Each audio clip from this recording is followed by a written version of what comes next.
সংবিধানের পঞ্চদশ সংশোধনী একটি অস্বচ্ছ প্রক্রিয়ায় করা হয়েছে, এমনটাই মনে করেন সুজনের আইনজীবী ডক্টর শরীফ ভূঁইয়া।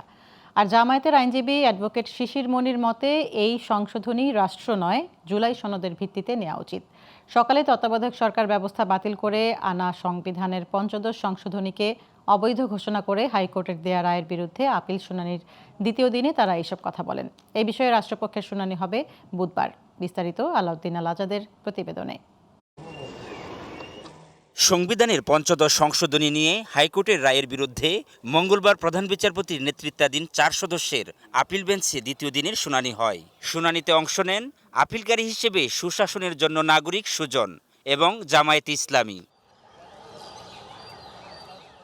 সুজনের আইনজীবী ডক্টর শরীফ ভূঁইয়া বলেন, সংবিধানের পঞ্চদশ সংশোধনী করা হয় অস্বচ্ছ প্রক্রিয়ায়। তার দাবি, এই সংশোধনীর মাধ্যমে পরিবর্তন করা হয়েছে সংবিধানের মৌলিক চরিত্র। সর্বোচ্চ আদালত হিসেবে তাদের একটা সুস্পষ্ট এখানে অবস্থান নেওয়া উচিত জনগণের পক্ষে যে এই ধরনের সংশোধনী অসাংবিধানিক, যাতে করে ভবিষ্যতে বাংলাদেশে এই ধরনের সংশোধনী করা না হয় সংবিধানের। এদিকে জামায়াতের আইনজীবী অ্যাডভোকেট শিশির মনির জানান, পঞ্চদশ সংশোধনী আংশিক বাতিলের বিষয়ে রাষ্ট্রের নীতিগত সিদ্ধান্ত আদালতে নয়, জুলাই সনদের আলোকে জাতীয় সংসদে নেওয়া উচিত। এই বিতর্কে কে জড়াবে? এই বিতর্কে জড়াবে সংসদ, সরকার পক্ষ, বিরোধী দল, তারা বিতর্ক করে কোনটা সঠিক কোনটা বেঠিক এটা নির্ধারণ করবে।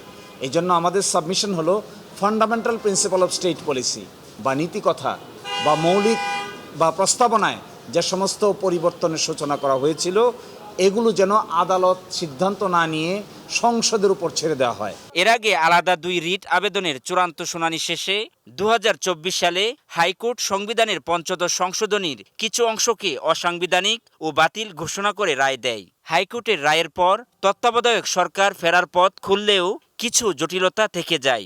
এরপর হাইকোর্টের রায়ের বিরুদ্ধে আপিল করা হয় 3টি।